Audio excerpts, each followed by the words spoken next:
Matthew captures incredibly hard sayings of Jesus. By the time you get to chapter 5, you've hit one of the most well-known sections in the world about the Bible and the Gospels. In this, Jesus has this beautiful series of statements about what we call the Beatitudes. Blessed are. Like, blessed are the peacemakers. They should be called the children of God, right? And then right after you have this beautiful, wonderful, healing, attractive series of statements, Jesus goes right into it. And he says, so some of you have heard, like, don't get angry. Well, I want to tell you right now that if you get let go of your anger, that's like murder. What? Or, he says, you've heard it say, don't commit adultery. If you can't control your lust, you're committing it now. What? He says, you know what, if you marry a woman and she gets remarried, you force her to commit adultery. What? You know what? Love your enemies. Pray for those who persecute you. You got to be kidding me. And there's a point, I think, where it kind of builds up. Every single follower of Christ should get to a point where they say, Jesus, this is impossible. Following you is too hard. Every single churchgoer should read that and should read the Bible and go, at some point in their life, and I think multiple times, you should be hitting this place where you're like, I can't do this. Too hard. And I think when you hit that place, in emotionally healthy spirituality, we call it a wall. When you hit that place, you're actually in a good place. It doesn't feel good, but it is good because that is Jesus peeling back the layers of the onion of your heart. And he's constantly pushing you back to what we call grace.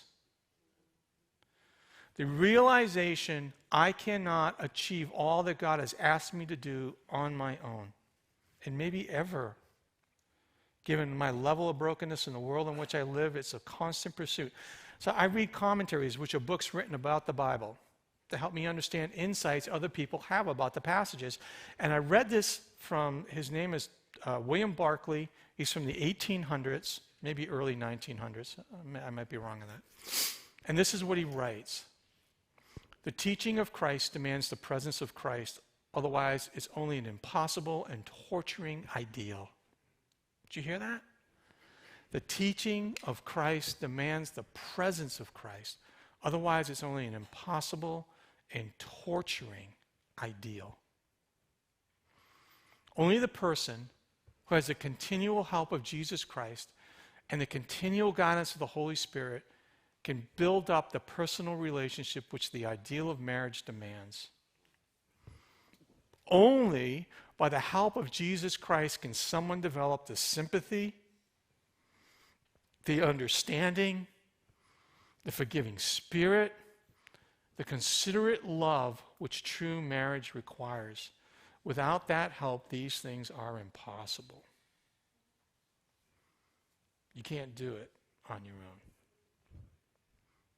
You can't do marriage on your own.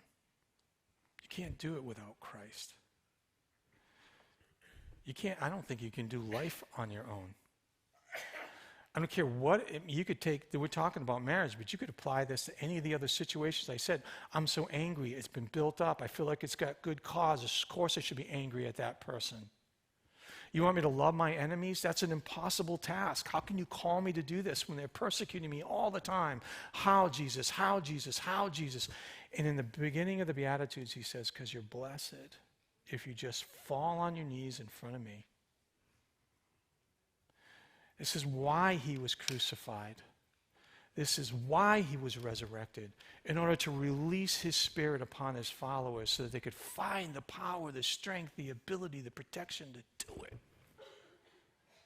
You cannot fulfill these ideals without the presence of Christ and the Holy Spirit in your life.